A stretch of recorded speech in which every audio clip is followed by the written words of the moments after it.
দেখুন এরপরে যে প্রশ্নটা আলোচনা করব সেটা হচ্ছে এক মৌলিক নাকি যৌগিক সংখ্যা। তো উত্তরটা কী হবে যে এক মৌলিক এবং যৌগিক কোনো সংখ্যাই নয়। কারণ মৌলিক সংখ্যা বলতে আমরা বুঝি যে সমস্ত সংখ্যার দুটো মাত্র উৎপাদক থাকে তাদেরকে আমরা মৌলিক সংখ্যা বলি, আর একের শুধুমাত্র একটাই উৎপাদক আছে, এক নিজেই, সেই কারণে এক মৌলিক সংখ্যা নয়। এবার কেন যৌগিক সংখ্যা নয়? না, যে সমস্ত সংখ্যার দুইয়ের অধিক উৎপাদক থাকে তাদেরকে আমরা যৌগিক সংখ্যা বলি। তো একে তো শুধুমাত্র একটাই উৎপাদক, এক নিজে, সেই কারণে এক যৌগিক সংখ্যাও নয়। ব্যাস, উত্তরটা আপনার এরকম হবে। তারপরের প্রশ্নটা কি আছে দেখুন, মৌলিক সংখ্যা আর বিজোড় সংখ্যা কি এক? খুব ভালো প্রশ্ন। তো সেক্ষেত্রে উত্তরটা কি হবে যে মৌলিক সংখ্যা আর বিজোড় সংখ্যা এক নয়। কেন এক নয়? না, মৌলিক সংখ্যা বলতে আমরা জানি যে সমস্ত সংখ্যার দুটো উৎপাদক থাকে এক, এবং সেই সংখ্যাটা তাদেরকে আমরা বলি মৌলিক সংখ্যা। আর বিজোড় সংখ্যা বলতে আমরা বুঝি যে সমস্ত সংখ্যাকে দুই দিয়ে ভাগ করলে আমরা একটা ভাগ শেষ পাবো, মিলে যাবে না, তাদেরকে আমরা বলবো বিজোড় সংখ্যা।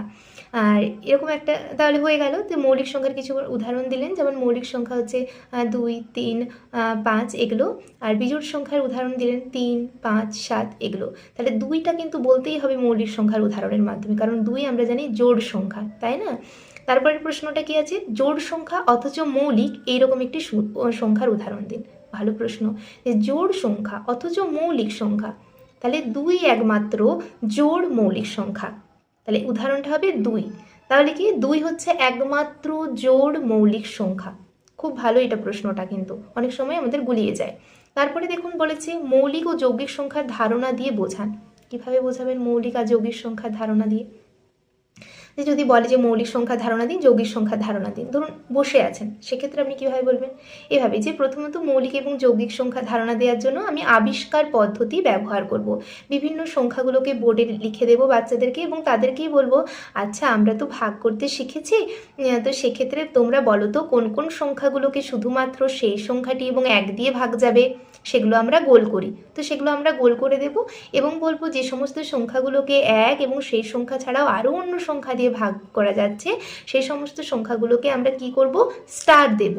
তাহলে বলবো যে যে সংখ্যাগুলো গোল করা আছে সেগুলোকে মৌলিক সংখ্যা বলে। অর্থাৎ মৌলিক সংখ্যা মানে কি? যে সমস্ত সংখ্যার দুটো উৎপাদক থাকবে বা যাদেরকে এক এবং সেই সংখ্যা দিয়ে ভাগ করা যাবে। আর যৌগিক সংখ্যা কি?